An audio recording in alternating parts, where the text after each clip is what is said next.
가짜다, 가짜다. 진짜 사랑이 아니었다. 하나님은 우리가 아시죠? 가짜인지 진짜인지. 그러나 우리는 몰라요. 진짜 사기꾼은 내가 사기꾼이라는 걸 알죠. 근데 마지막 때는 거짓 선지자만 있는 게 아니고요, 미혹된 선지자들도 있어요. 그래서 스스로도 가짜인지 모르고 사는 거예요. 우리가 종교적으로 열심을 가지면 진짜인 줄 아는데 나중에 알고 보면 가짜인 거예요. 사도 바울 그랬죠. 지혜를 향한 열심으로, 하나님을 향한 열심으로 막 예수 괴당 이단들 색출한다고 막 그렇게 했지만 결국은 주님을 아프게 하고, 근데 그 마음의 중심은 가짜는 아니었던 것 같아요. 지금 진심이었는데, 그러나 결과적으로는 미혹됐죠. 스스로 미혹되고 잘못된 가르침에, 사람의 가르침으로만 배웠기 때문에 하나님을 핍박하는 자가 됐다. 자기가 몰랐던 거예요. 마지막 때는 그럴 수 있습니다. 미혹되면 선동되는 대로 그냥 사는 거예요. 그게 답인 줄 아는데 결과적으로는 그 길이 지옥 가는 길이다. 이제 가짜와 진짜 우리는 확인받아야 됩니다. 하나님은 가짜와 진짜를 나중에 가서 아는 게 아니고 지금 아세요. 지금 심판에도 그냥 그대로 갑니다. 그러나 진짜 가짜는 지옥 가지만 미혹된 가짜들은 안타깝잖아요.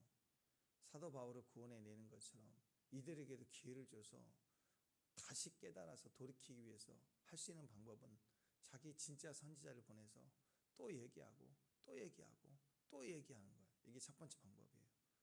근데 말로만 해서는 안 들으니까 어떻게 해요? 선지자가 전한 말한 대로 과정이 1, 2, 3, 4다. 그러면 1단계, 2단계, 3단계, 4단계가 실제로 환경이 이루어지는 것을 보게 될 때 그러네? 북이스라엘 망했네? 아수르를 의지했더니 망했네? 막 이렇게 바벨론 일어났네? 페르시아, 이런 역사적 얘기들을 보면서 우리는 내가 가짜였구나를 알게 되는 거예요. 내가 잘못됐구나를 아는 거라고. 그러니까 두 가지가 있겠죠. 첫 번째는 뭐가 있어요? 하나님이 말씀해 주시는 게 첫 번째고, 우리가 듣기는 어린애 말 같다, 듣기 싫다, 왜 징징거리냐, 또 그 얘기냐, 그만해라, 막 이렇게 하는 선지자의 말이 있을 거고, 하나님 방법이고, 두 번째는 환경을 통해서 우리에게 좁혀져 오는 거예요. 징계를 하시는 걸 통해서 깨닫는 거예요. 그러니까 심판의 목적이면 그 뭘 과정에서 팍 스위치 꺼버리면 죽는데, 그죠? 살리려고 점진적으로 얘기를 하신다는, 가짜와 진짜가 있기 때문에. 자, 진짜와 가짜를 언제 알 수 있습니까? 육신적으로는 우리는 하나님의 말씀을 1차적으로 듣지 않습니다. 왜냐하면 원수니까. 우리 안에 원수됨이 있어서 지금도 마찬가지예요. 저 역시 마찬가지입니다. 제가 이루고 넘어간 영역들은 괜찮지만 아직 제가 이르지 아니한 영역의 감정과 상황을 건드리는 말씀이 딱 들어오면 막 불편해지기 시작해요. 왜? 인간은 그 속에 원수됨이 있어서 그래요. 자, 그래서 사람은 1차적으로 하나님의 말씀을 잘 안 들어요. 이 원수됨이 있기 때문에 그렇습니다. 그래서 우리가 어떻게 진짜와 가짜를 아느냐? 일단은 환경이 어려워지면, 위기가 닥치면 그때 진짜인지 가짜인지가 딱 갈라져요. 진짜인지 가짜인지는 어려움을 겪어보면 이 사람이 우리가 남이가 우리가 함께 가자 그랬는데 동역을 했는데 기업이 어려워지면 딴 생각한다고, 딴짓 한다고, 그러면 가짜였구나 이렇게 알 수 있지 않겠어요? 진짜는 배가 무너질 때 같이 타는 거예요. 끝까지 살리려고 같이 가는 거. 그게 진짜 아닙니까? 사람은 진짜 같았는데요, 위기 당해보면 가짜예요.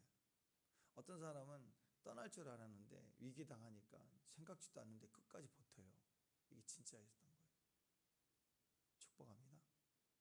할렐루야. 그래서 어려워지면 진짜입니다. 여러분 인생에 참 어려울 때, 힘들 때 만난 사람들이 최고의 진짜예요. 진짜예요, 진짜. 찐이라고. 뭐 알아볼 것도 없어요. 어려울 때 같이 있는 사람 찐입니다. 어려울 때 전화도 안 받고 피한다, 100% 가짜예요. 절대로 나중에 중요한 거 맡기면 안 돼요. 마찬가지입니다. 이 지혜예요, 지혜. 다윗도 가장 어려울 때 만난 사람들, 내 가족도 나를 버렸다 그랬잖아요.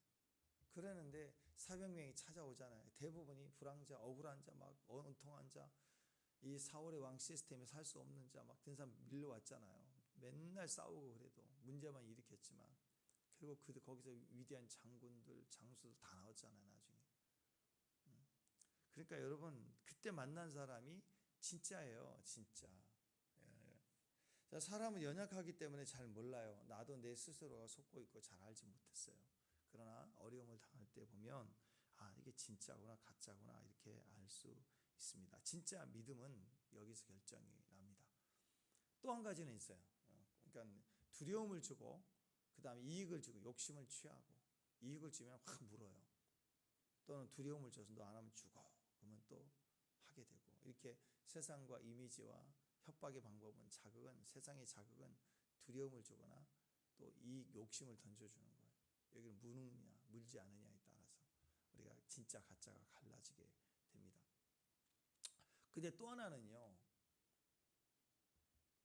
예배예요. 오늘 그 얘기를 합니다. 예배의 자극을 줘보면 알아요. 그게 진짜인지 가짜인지가. 그러니까 세상에 대해서 나는 살아야 돼. 나는 절대 죽으면 안 돼. 나는 절대 성공을 해야 돼. 이렇게 내가 살아있는 사람은 욕심을 딱 던져주면 같이 가다가 바뀌어요. 그래서 친일파가 되고 조선의 의인이 되겠다. 그랬다가 나라 망하니까 영원히 나라가 회복이 안 될 것 같으니까 독립운동 그런 게 아니라 일본으로 갈아타는 거. 그리고 그게 또 일본이 망할 것 같으면 또 다시 독립운동한다고 또 민족운동한 정치운동한다고 또 바뀌고 다. 그게 다 왜 그러냐면 자기 속에 자기. 일본이 좋아서가 아니라 친일파 된 게 아니라 다 인간은 다 똑같아요. 욕할 게 없어요. 친일파 욕할 것도 없어요. 다 인간은 다 똑같아요. 왜냐하면 목숨의 영역이 해결되지 않았기 때문에 두려움을 탁 들이대면 다 반응해요. 다 반응하게 돼 있다고. 너 직장 잘릴 수 있다. 너 죽을 수 있다. 그럼 바뀐다고. 주기치 목사님 우리가 다 손양호 목사님 다 위대하다고 하지만 전부 도망가고 피하고 그랬잖아요. 왜? 사람은 똑같아. 저도 그렇고 위기가 오면 일단 피한다고. 도망가요. 그게 인간이 다 그래요. 그러니까 이게 정말 해결이 됐다 그러면 두려움을 줘도 안 움직이겠죠. 내 안에 평강이 있으면. 그 다음에 이익, 너 한 번만 해봐. 안 해도 돼. 이번 한 번만 해주면 평생 먹을 거 줄게. 그리고 비밀로 하자. 얼른 하고 너는 나에게 도움 주고 그냥 가. 이 돈 받고. 그러면 그래 그냥 한 번인데 안 하면 죽인다며. 근데 한 번만 하면 평생 먹는다며. 이렇게 딱 오면 딱 물고 떠난다고. 그러지 않겠어요 여러분? 이게 정치판이고 세상판이 그런 거라고. 자, 그러니까 이 문제가 해결을, 난 죽어도 되는구나. 나는 망해도 되네. 아니 여기서 직장 잘려도 되네. 나와도 되네. 이게 확실해지면 움직이겠어요 거기에? 안 움직이죠. 그러니까 진짜와 가짜를 언제 할 수 있느냐? 이 자극 두 가지를 딱 줘보면 알아요. 너는 여기서 왕따 당할 거야. 너는 여기서 쫓겨나갈 거야. 빈손이 될 거야. 넌 어떻게 먹고 살래? 그럴 때 아무렇지도 않아요. 그러면 예배하고 살지. 교회 가겠지. 내 안에 하여튼 이게 정직한 영이 딱 새롭게 되고 이 두려움이 해결된 사람들은 절대 안 움직이게 돼 있어요. 이 자극을 줘버리면 사람이 갈라지게 돼 있거든요. 그러면 이 사람들은 뭘로 움직일까요? 세상에 두려움을 줘도 욕심을 줘도 안 움직이면 뭘 주면 움직일까? 예배를 던지면 돼요. 예배를. 이분들은요 가짜 예배를 드리면 몸부림치는 거 싫어. 가짜. 그리고 예배하자 그러면 너무너무 감사함 기쁨으로 뛰어드는 거예요. 예배에 대해서. 예배 자극을 줘보면 알아요. 그래서 교회 안에는 그거예요. 세상으로 가서는 세상적 방법은 두려움을 주고 이익을 줘버리고 그렇게 사람을 알아보는 거고 현실적인 이유를 주는 거고, 그 다음에 또 사람을 알아보는 좋은 방법 중에 하나는 뭐냐면 예배하자 그러면 싫어해요. 튕겨나가는 거예요. 진짜가 아니니까. 찐 예배자가 아니니까. 근데 예배하자 그러면 너무 좋아해. 왜? 영이 땡겨가니까. 그래서 이게 네 원수됨이 올라오면 예배하자 그러면 싫어하는 거예요. 보통 보세요 여러분, 우리 예배하자 그러면 1시간 보통 잡읍시다. 그러면 종교적 행위로 가면 다 알 수 있잖아요. 뭐하고 찬양하고 뭐하고 1시간 견디면 되니까 쉬워요. 근데 진짜 예배를 하잖아요. 3시간 4시간 가르칠 수도 있어.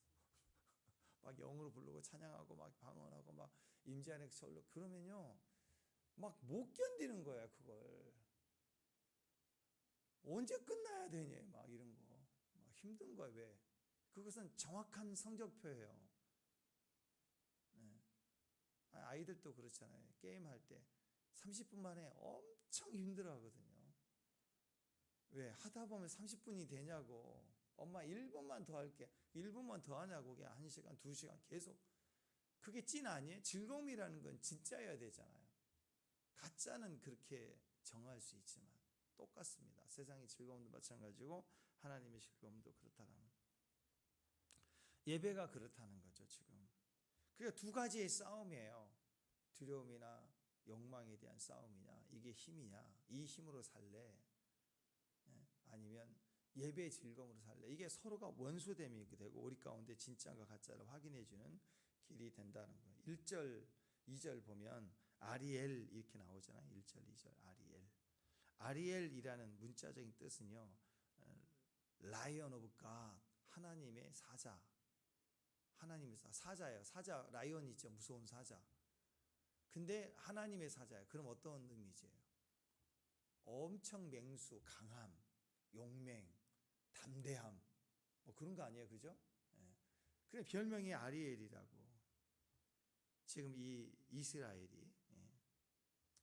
자, 그런데 이 아리엘이 2절 보면은 내가 아리엘을 괴롭게 한대요. 누구도 이길 수 없는 이 견고한 성읍.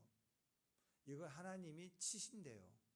그랬더니 슬퍼하고 애곡하며 내게 아리엘과 같이 된다. 근데 여기서 이 아리엘은 아리엘의 뜻이 이제 여러 가지가 있는데 하나님의 사자라는 뜻도 있지만요.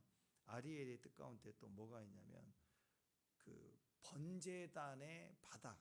그러니까 여러분 그 성전에 보면은 번제단에서 제물을 태울 때 예분을 태울 때 불이 막 붙잖아요. 그러면 번제단의 바닥, 우리 그 숯불 구워 먹을 때 보면 바닥 보세요. 얼마나 시커매요. 불씨가 터져 떨어진 재가 있고 거기에 또 타고 하니까 바닥이 얼마나, 그리고 바닥에 남은 게 없죠. 완전히 잿더미만 떨어지는 거잖아요. 위에는 타지만 밑에는 떨어지고 재만 보이는 거 아니에요. 번제단의 바닥면을 또 아리엘이라고 얘기합니다. 자, 그러니까 에스겔서 43장 15절을 보면 대표적인 건데요. 제가 읽어드릴게요. 그 번제단 위층의 높이는 4척이며 그 번제하는 바닥에서 솟은 뿔이 4시며, 그 번제단을 구성하는 그 내용인데요. 그 번제하는 바닥이라는 단어가 나오는데 이게 히브리 말로 아리엘입니다. 그러니까 자 보세요. 하나님의 사자, 위대하고 맹수, 누구도 이길 수 없는 강함, 화려함, 든든함, 용맹 이런 건데 하나님 그를 쳐버리고 괴롭히면 어떻게 되느냐? 시커먼 잿덩어리로 떨어져 있는 그런 존재로 지금 하나님이 치시겠다 그 말이에요. 예루살렘이 하나님의 가장 높이 솟은 하나님의 사자, 유다의 사자와 같이 견고하고 단단하고 누구도 이길 수 없는 용맹이고 나의 택한 그릇이다. 근데 내가 그를 치리니 그럼 어떻게 된다? 예루살렘이 잿더미가 될 거다. 시커먼 잿더미가 될 거다. 아리엘이 아리엘을 되게 하리라. 이게 언어적 유의죠. 하나님의 아재 개그 참 잘하신다고 그랬죠. 아재 개그 같은 거. 너희는 내가 진짜 아리엘로 세웠는데 니네들이 가짜로 나를 예배하니 내가 다 태워서 아리엘 되게 할 것이다. 똑같아요. 잿더미 되게 할 것이다. 아리엘 뜻이 2가지가 있는데 너희는 이 뜻이었잖아. 이렇게 될 거야. 이 아리엘을 되게 할 거야. 뒤집어 버리는 거예요. 짝퉁 제사를 드렸어요. 형식적인 예배를 드렸어요. 절기 제사 드리라니까 꼬박꼬박 드렸어요. 드리면서 뭐 했느냐? 그 예배당 안에, 성전 안에 목상, 아래상, 아세라상, 바알신 다 세워놓고 같이 드리는, 산당에다 같이 드리는 거예요. 그 하나님을 예배하는 거 형식으로 드리고 마음의 심정으로는 뭐가 있느냐? 비를 내리는 풍요의 신들이 있는 거예요. 의지하는 게. 그러니까 그냥 쉽게 이 얘기를 하면 결혼해서 결혼 생활을 한다니까. 남편과 아내가 남편을 결혼 생활 할 때 남편으로 섬겨요. 같이 집에서. 근데 마음 중심에는 어디가 있냐면 다른 남자를 사랑하는 거야. 다른 남자의 징표를 걸어놓고 또 남자 아세라 또 이 남자 이웃집 뭐 옆집 옛날 뭐 남친 다 사진 갖다 놓고 숭배하고 있는 거예요. 여러분 남편이라면 그거 어떻게 하겠어요? 비율이 안 맞나요? 그건 뒤집어 봅시다. 남편이 옛날 애인들을 나를 여보 사랑해 맨날 그러면서 하는 말은 형식적으로 출근하고 퇴근하고 집에서 맨날 하는데 맨날 옛 여인의 사진 추억을 그려놓고 벽지를 그려놓고 보고 맨날 이러고 살고 있다고 생각해요. 거기다 시간 보내고 있고 결혼 생활을 하는 거예요 계속. 그러면 여러분 마음이 어떨까요? 찢어버리고 싶지 않아요? 머리 다 뽑아버리고 싶지 않겠어요? 이 가짜예요. 그러니까 제터민을 하나님이 질투하시는 거예요. 이 가짜의 마음, 형식보다 더 중요한 건 내면의 중심인데 이게 가짜니까 하나님이 이걸 다 태워버리겠다. 그러니까 무엇부터 시작해야 되냐면 행위는 두 번째고요.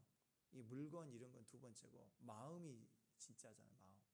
내가 당신의 남편으로 아내로 옆에 있다라는 행위보다 더 중요한 건 마음이에요. 마음. 그러니까 행위적인 불륜이 아니라 내면의 이 마음의 불륜이 더 무서운 거잖아요. 마음을 뺏겨서 콩밭에 가 있으니 뭐 이게 정상이겠어요? 미치는 거지 그게. 하나님을 떠났으니 다른 걸로 채워졌으니. 그러니까 하나님이 또 얘기해도 안 듣는 거예요. 또 얘기해도 안 듣는 거예요. 그러나 이래 예배하자 그러면 듣기 싫어하죠. 놀러 가자 그러면 좋은데 예배하자 그러니까는 듣기 싫은 거예요. 예배가. 예배에 도전이 있다라는 거예요. 그러니까 이런 사람들은 당장이 똑같습니다. 두려움을 주거나 이익을 던져주며 무는 거예요. 진짜 예배를 드린다는 뜻은 뭘까요? 진짜 예배를 선택할 수 있는 힘, 예배의 즐거움이 있다는 것은 더 이상 죽음이, 더 이상 불이익이, 또 더 이상 나에게 욕심이 나를 흔들 수 없다. 이게 정리된 사람, 난 죽어도 된다. 그리고 우리 하루 영성이라고 했잖아요. 매일 저녁 밤마다 눈을 감을 때마다 오늘 내가 잠든다. 감사. 눈을 뜨면 천국 할렐루야.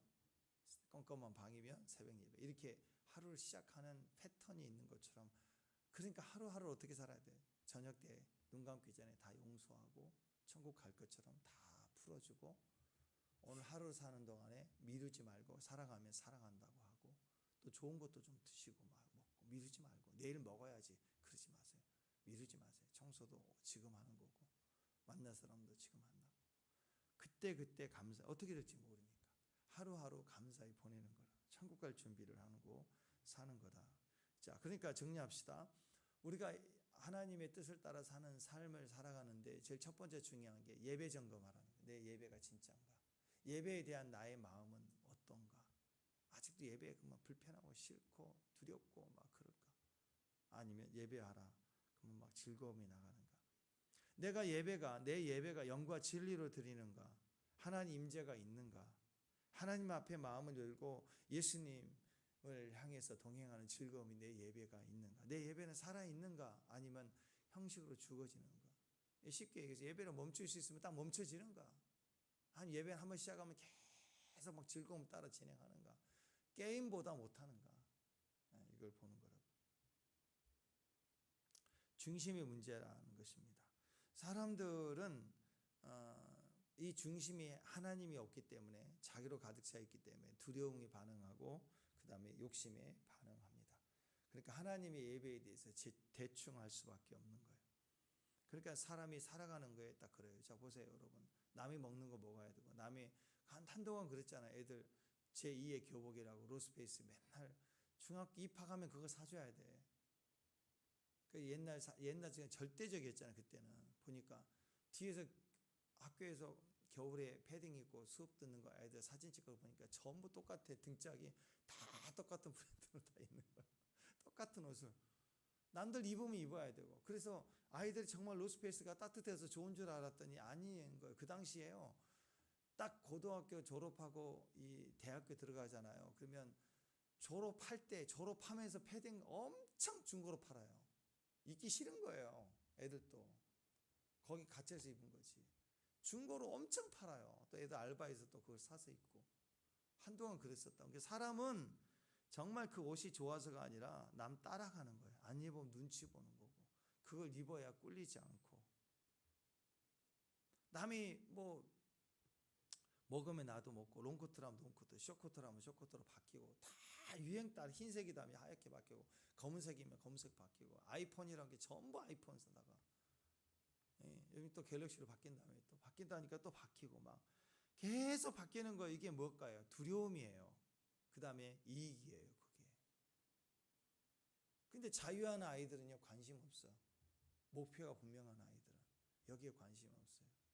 예전에 부산 외고 뭐 부산에서 1% 2% 안에 든 아이들이 고등학교에 들어갈 때 외고, 그 아이들은 다 전부 기숙사 이렇게 생각을 하는데, 그 아이들 보니까 한 반에 한 명 정도, 한 명, 두 명 정도가 스마트폰인데 전부 옛날 폰 갖고 있어.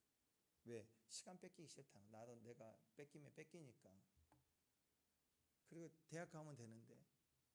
그러니까 전부 아이들이 스스로를 거기다 신경 뺏기지 않으려고 목표가 분명하니까.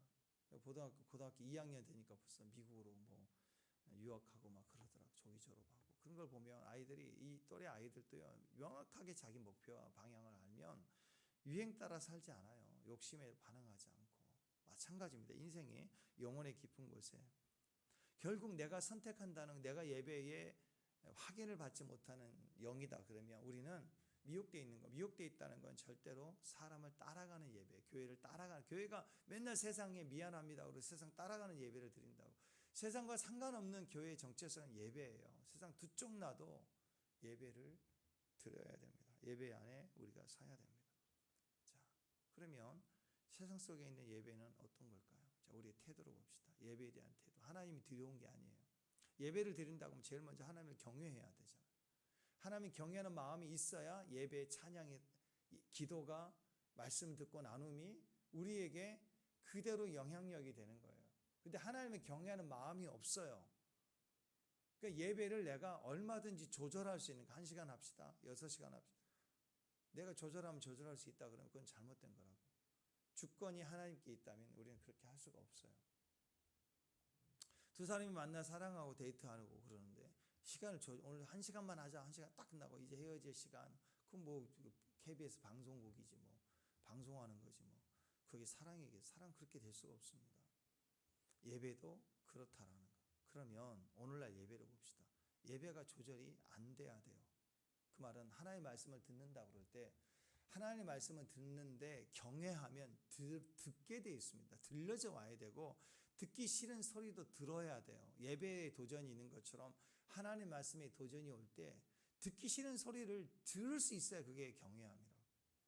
근데 오늘날 예배는 듣기 싫어해요. 원수됨이 일어나면 튕겨나가는 거예요. 안 들어요. 그리고 예배를 선택적으로, 그러면 SNS 발달됐어요. 유튜브 같은 데 보면 수만 편의 설교가 있잖아요. 얼마든지 골라서 들을 수 있는 거예요. 근데 그걸 예배를 드렸다고 생각하거든요. 예배 아니에요. 예배는 내가 골라 들을 수 있는 게 아니에요. 예배를 드리고 찬양을 했다고 하자면 내가 골라서 찬양을 하잖아요. 내가 좋아하는 곡은 물론 더 들을 수 있어요. 근데 들을 수 있지만 그걸 예배라고 하면 안 된다니까. 내가 언제든지 좋아하는 곡만 들어. 내가 얼마든지 좋아하는 말씀만, 주제를 계속 들어요. 그러면 예배로 통해서 하나님 음성을 듣는 게 아니라 내가 원하는 것만 계속 듣는, 내가 알고 있고 이미 내가 좋아하는 소리만 계속 듣는 거예요. 영이 성장할 수가 없어요. 자아가 강해지는 거예요. 예배를 드리고 날수록 내가 강해지는 거예요. 자아가 강해지는 거예요. 이건 육신이 영이 아니에요. 그래서 성경 말씀을 많이 알수록 교만해진 사람 있죠. 신학 학위를 따고 막 이러면 교만해져요. 신앙이 없어요. 근데 신학도 모르고 성경도 잘 모르지만 들을 때마다 아멘 아멘 할 때 생명이 자라가게 되죠. 영과 이게 완전히 다른 거예요. 그러니까 내가 선택할 수 있는 말씀, 들을 수 있는 말씀, 듣다가 스킵해버리고, 그러니까 어쩔 수 없는 상황에서 우리가 인터넷을 도움을 받고 한 번 더 들을 수 있고 이런 좋은 유익을 해야지, 모든 걸 대체해버리면 큰일 납니다. 영 죽어요. 자만, 욕심만 강해지고 비우하고, 듣기 싫으면 스킵해버리고 넘어가버리고, 이런 식이면 영이 하나도 안 자라요. 찬양도 내가 원하는 찬양만 계속 가면, 여러분 주일날 와서 예배를 드릴 때 찬양하면서 생각지도 않았던 곡들이, 새로운 곡들이 내 안에서 막 불려지면서, 또 듣는 거하고요, 내가 부르는 거하고 또 다르고요, 함께 또 같이 예배를 드리는 공간에서 불려지는 곡은 또 달라요. 예배에 참여하는 거예요. 하나의 음성을 듣는 거라고. 그래서 성경 말씀은 꾸준히 봐야죠. 신앙생활 20년째, 30년째인데 안 본 말씀이 너무 많은 거예요. 그럼 큰일 난 거예요, 지금요. 내가 골라서만 먹었다는 거예요. 예배에 대한 태도를 보면 우리는 알 수가 있는 겁니다. 하다못해 공동묘지에 있는 시신들 두려움을 주거나 욕심을 주면 반응할까요? 아니잖아요, 그죠? 너 죽인다. 그러니까 시체가 막 도망가. 그런 거 보셨나요? 그럴 수 없어요. 이미 죽었으니까. 두려움에 대해서 죽고요, 욕심에 대해서 이미 죽은 거예요. 하나님에 대해서 살았잖아. 예배는 자기를 죽이는 거잖아. 나를 끝장내는 거라고. 예배를 드린다는 것은 지금 죽어도 되는 거예요. 그러니까 죽음의 위협 속에 죽음도 이기지 못하는 힘이 예배에 있는 거라고. 그러니까 그 예배의 힘이 어디서 나오느냐? 예배를 날마다 드림으로 나는 날마다 죽어요. 제물이 돼서 죽었기 때문에 세상이 죽인다고 할 때 별로 그렇게 두렵지가 않는 거예요. 예배는 듣기 싫은 소리를 듣는 거예요. 원하지 않는 찬양을 불러주면서 거기에 돌파가 일어나고, 듣기 싫으면 이기는 힘이 예배 때마다 있었기 때문에 누구도 그걸 건들 수가 없는 거라고. 세상 위협이나 상황이 와도 얼마든지 이길 수 있는 게 예배인 겁니다. 그러니까 나는 왜 이렇게 말씀대로 살지 못했을까? 이게 제일 큰 두려움이에요. 예배자에게서. 네가 안 주면 너 망한다. 너 직장 나가게 될 거야. 이게 두려움이 아니라 나는 왜 이 말씀의 사람이 되지 못했을까? 두려움보다는 안타까움이죠. 그리고 예수님께서 오늘 13절에 이 백성은 입으로 나를 가까이, 입술로 나를 공경하지만 마음은 내게 떠났다. 나의 계명을 나는 생명처럼 말해주는 사랑의 고백을 그냥 사람의 계명 가르침으로만 받았다. 한마디로 예배에 힘이 없다. 예배를 드릴수록 강화되는데, 예배를 드릴수록 육신만 강해지고 더 멀어졌도다. 그런 거예요. 네, 가짜 예배였다. 그래서 우리가 예배 점검해야 됩니다. 예배로 살아야 됩니다.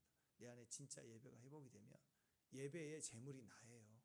sacrifice, 희생.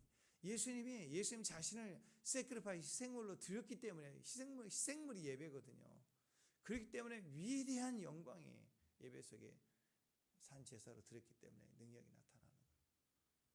그러니까 무슨 기도를 하고 금식을 하고 이런 걸 떠나서 진짜 예배 한 번 한 번의 고백이 엄청난 돌파가 일어나고 축복이 일어나는 거예요. 저는 그래요. 새벽에도 우리가 예배로 모여서 하루하루 드리고, 많이 기도할 수 있지만 새벽 예배 드릴 때마다 한 번씩 기도 제목 하나만이라도 기도하고 지나고 계속 지나가 보자는 거예요. 새벽에 들려지는 말씀 중에 하나 붙들고 하나만 기도하기 시작해보고, 또 기도하기 시작하면 이 모든 것을 다 하시는 일들을 하나님이 하신다고. 그 기도를 세상의 자고 두려움 때문에 기도하고 욕심 때문에 기도하는 거 빼고 이제 빼버리고, 진짜 예배 속에 나를 들여서 두려움이나 욕심이 주는 기도 제목이 아니라 말씀이 주는 기도 제목을 한 가지씩 해나가기 시작하면 그게 쌓여져 보자는 거죠. 예배자로 사는, 오늘 예배 점검을 첫 번째로 하라. 예배로 움직이는 사람이 되라. 그 기도를 했으면 좋겠습니다. 기도하겠습니다. 하나님, 입술로만 믿는 게 아니고 마음으로 경외함으로 하나님을 믿는 귀한 종들 되게 하옵소서. 예배 속에 예배자로 사는 사명이 되게 하옵소서. 예수님 이름으로